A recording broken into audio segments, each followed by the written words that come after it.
شروع اللہ کا نام لے کر جو بڑا مہربان نہایت رحم والا ہے۔ نون، قلم کی اور جو کچھ لکھنے والے لکھتے ہیں اس کی قسم کہ اے پیغمبر صلی اللہ علیہ وآلہ وسلم، تم اپنے پروردگار کے فضل سے دیوانے نہیں ہو، اور بے شک تمہارے لیے بے انتہا اجر ہے، اور یقیناً تم اخلاق کے اعلی مرتبے پر ہو۔ سو ان قریب تم بھی دیکھ لو گے اور یہ کافر بھی دیکھ لیں گے کہ تم میں سے کون دیوانہ ہے۔ تحقیق تمہارا پروردگار اس کو بھی خوب جانتا ہے جو اس کے رستے سے بھٹک گیا، اور ان کو بھی خوب جانتا ہے جو سیدھے رستے پر چل رہے ہیں۔ تو تم جھٹلانے والوں کا کہا نہ ماننا۔ یہ لوگ چاہتے ہیں کہ تم نرمی اختیار کرو تو یہ بھی نرم ہو جائیں، اور کسی ایسے شخص کے کہے میں نہ آ جانا جو بہت قسمیں کھانے والا ہے، ذلیل ہے، شرارت سے اشارے کرنے والا، لگائی بجھائی کرنے والا، مال دینے میں بڑا بخیل، حد سے بڑھا ہوا بدکار، سخت خو، اور اس کے علاوہ بدذات ہے۔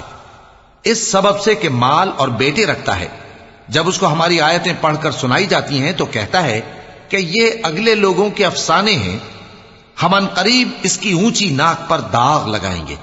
ہم نے ان لوگوں کی اسی طرح آزمائش کی ہے جس طرح باغ والوں کی آزمائش کی تھی، جب انہوں نے قسمیں کھا کھا کر کہا کہ صبح ہوتے ہوتے ہم اس کا میوہ توڑ لیں گے، اور انشاءاللہ نہ کہا۔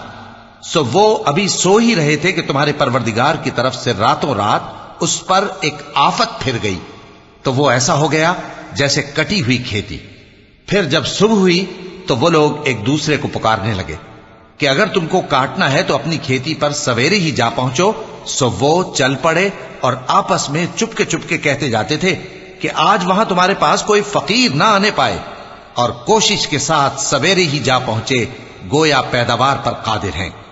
پھر جب انہوں نے باغ کو دیکھا تو ویران، کہنے لگے کہ ہم رستہ بھول گئے ہیں، نہیں بلکہ ہم بے نصیب ہو گئے۔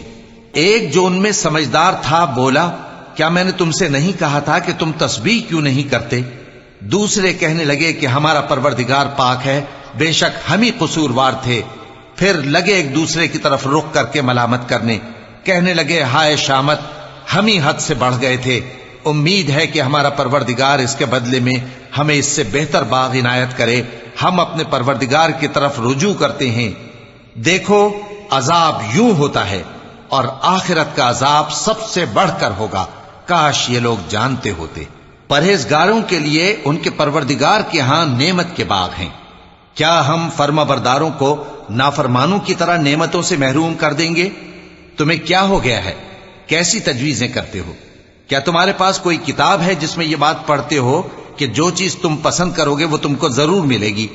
یا تم نے ہم سے قسمیں لے رکھی ہیں جو قیامت کے دن تک چلی جائیں گی کہ جو کچھ تم طے کر لو گے وہ تمہارا ہوگا؟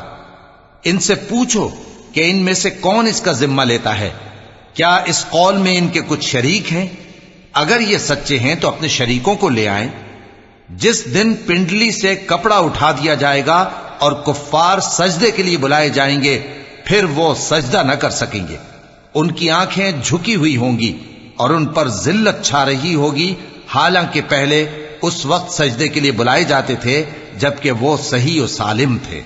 سو مجھ کو اس کلام کے جھٹلانے والوں سے سمجھ لینے دو، ہم ان کو آہستہ آہستہ ایسے طریق سے پکڑیں گے کہ ان کو خبر بھی نہ ہوگی، اور میں ان کو مہلت دیے جاتا ہوں، میرا داؤں بڑا مضبوط ہے۔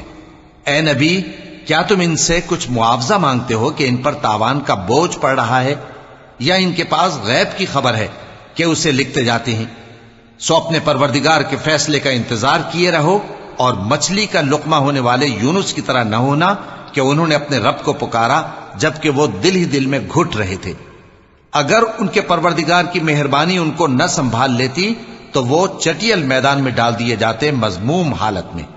پھر ان کے پروردگار نے ان کو برگزیدہ کر کے نیکوکاروں میں شامل کر لیا۔ اور کافر جب یہ نصیحت کی کتاب سنتے ہیں تو یوں لگتے ہیں کہ تم کو اپنی نگاہوں سے پھسلا دیں گے، اور کہتے ہیں کہ یہ تو دیوانہ ہے۔ اور لوگوں، یہ قرآن تمام جہانوں کے لیے نصیحت ہے۔